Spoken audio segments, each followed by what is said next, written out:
Expression analytique d'une symétrie centrale. Dans le plan, muni d'un repère quelconque OIJ, on se donne un point oméga de coordonnées AB et on se propose de déterminer les expressions analytiques de la symétrie de centre oméga, qu'on note par S oméga. S oméga est une application de P dans P. Pour tout point M de coordonnées XY, on associe M' de coordonnées X', on cherche la relation qui exprime X' et Y' en fonction de X et Y. S oméga de M égale M' équivaut à X de M' plus X de M sur 2 égale X de oméga, Ym' plus Ym sur 2 égale Y oméga. Équivaut à X' plus X sur 2 égale A, Y' plus Y sur 2 égale B. Équivaut à X' plus X égale 2A, Y' plus Y égale 2B, équivaut à X' égale 2A moins X, et Y' égale 2B moins Y. X' égale 2A moins X et Y' égale 2B moins Y sont les expressions analytiques de S oméga. Centre de symétrie d'une courbe. Dans l'animation 1 est tracée la courbe d'une fonction phi sur le domaine D égale A moins H, A plus H, centré en A. Les points M et M' décrivent la courbe C phi. Leurs abscisses X et 2A moins X sont symétriques par rapport à A et décrivent le domaine D.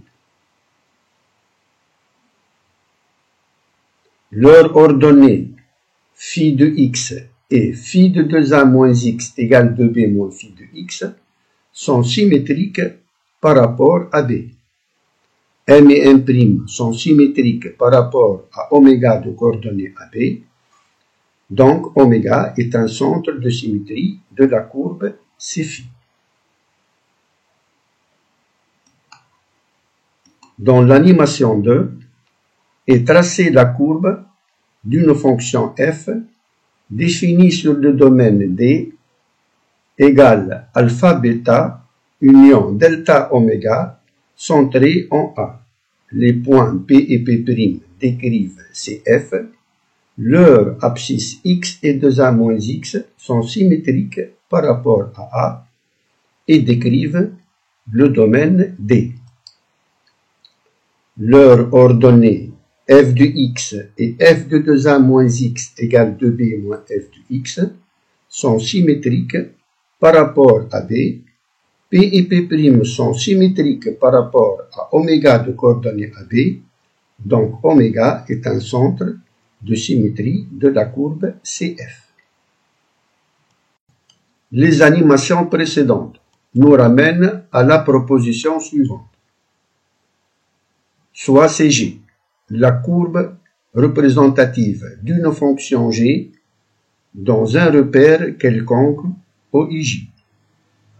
Alors, oméga de coordonnées AB est un centre de symétrie de CG. Si et seulement si, quel que soit X appartient à DG, 2A moins X appartient à DG, et G de 2A moins X égale 2B moins G de X.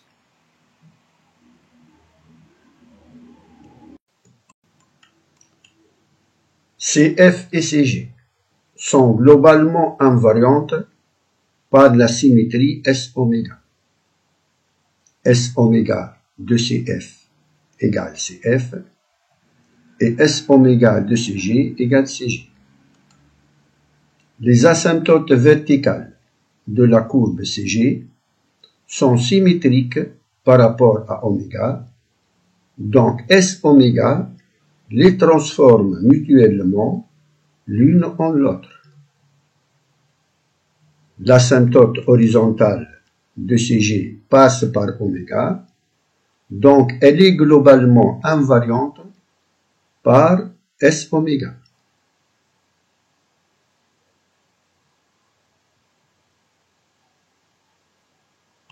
Les domaines D1 et D2 se transforment en courbes C1 et C2 symétriques par rapport à oméga 1 en ascension vers oméga. La courbe CF fusionne C1 et C2 quand DF fusionne D1 et D2. Oméga se transforme en oméga 2, centre de symétrie de la courbe psi. Oméga 2 se projette en B quand psi se projette sur OJ.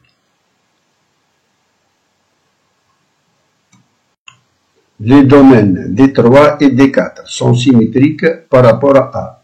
Ils se transforment en courbes C3 et C4, symétriques par rapport à oméga 1, en ascension vers oméga.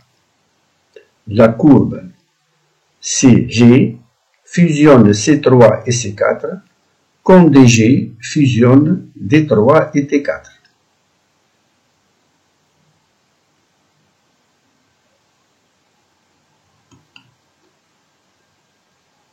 Le centre oméga se transforme en oméga 2, lequel est centre de symétrie de la courbe sigma, transformée de CG. Le centre oméga 2 se projette en B quand sigma se projette sur OJ. Imaginons que nous avons tracé la moitié de la courbe sur un papier calque. Pour obtenir l'autre moitié, il suffit de pivoter le papier un demi-tour de centre oméga. Dans l'animation d'en face, on a pivoté en plus d'un demi-tour la moitié du domaine ainsi que son image.